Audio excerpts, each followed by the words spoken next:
की। आज 5 सितंबर और हम लोग यहाँ पे टीचर्स डे मनाएंगे।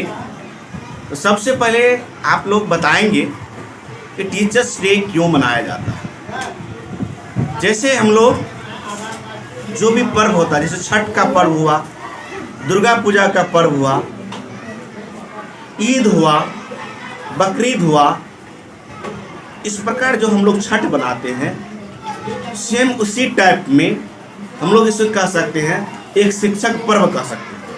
हम लोग शिक्षक दिवस मनाते हैं। इसके पीछे कारण है कि हमारे एक महान नेता, और उसे शिक्षक भी कहा, आदर्श छात्र भी कह सकते हैं उसको, आदर्श टीचर, शिक्षक और हमारे नेता, जिनके नाम है डॉक्टर सर्वपल्ली राधाकृष्णन, जिसका जन्म 5 सितंबर 1888 ईस्वी में तमिलनाडु के एक तिरुमनी गांव, छोटा सा गांव में एक ब्राह्मण परिवार में हुआ।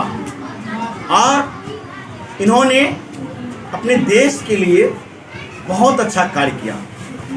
जब हमारा देश लड़ाई से युद्ध से लड़ रहे थे, उससे संघर्ष कर रहे थे, तो उस समय सर्वपल्ली राधाकृष्णन जी को पंडित जवाहरलाल नेहरू ने कहा कि आप,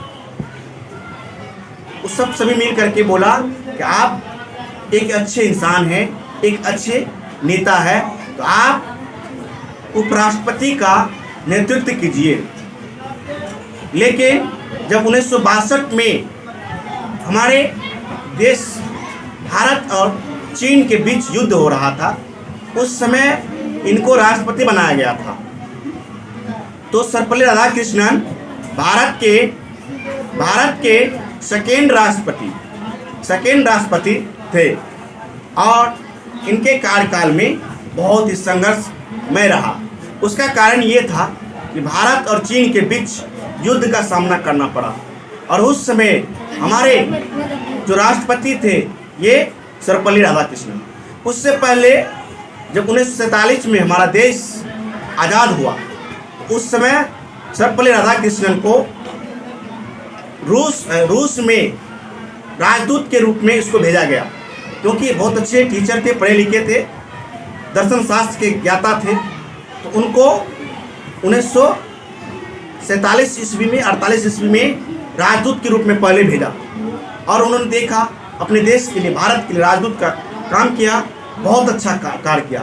तो उसी से इसका पूरा वहाँ से इसको फिर धीरे धीरे इसकी योग्यता को देखते हुए राजनीतिक क्षेत्र में इसको लाया गया, और भारत का पहला उपराष्ट्रपति बनाया गया सर्वपल्ली राधाकृष्णन को, क्योंकि इसकी योग्यता और इसकी जो कार्य दिखा गया बहुत अच्छा लगा। और हम लोग इसी के सम्मान में, और सारे जो अभी हमारे भारत में शिक्षक हैं, टीचर्स हैं, उसके सम्मान में ये टीचर्स डे मनाते हैं। तो टीचर्स डे को हम लोग बहुत अच्छा तरीक़ा से, कहीं पे बहुत सारा प्रोग्राम, बहुत सारा सम्मानित गिफ्ट से टीचर को सम्मानित करते हैं। एक संत है कबीरदास, उन्होंने टीचर के बारे में सुनो क्या कहा है, एक दोहा में पेश कर रहा हूँ। उनका गुरुर ब्रह्मा गुरुर विष्णु गुरुर देवा महेश्वरा गुरुर साक्षात ब्रह्मा तस्मै श्री गुरुवे नमः। उन्होंने गुरु की सम्मान है, गुरु के सम्मान में उन्होंने कहा कि ये शिक्षक जो है यही ब्रह्मा है, यही विष्णु है, यही शिव है। यानी इसलिए शिक्षक की नम्रता करनी चाहिए, उसकी इज्जत करनी चाहिए।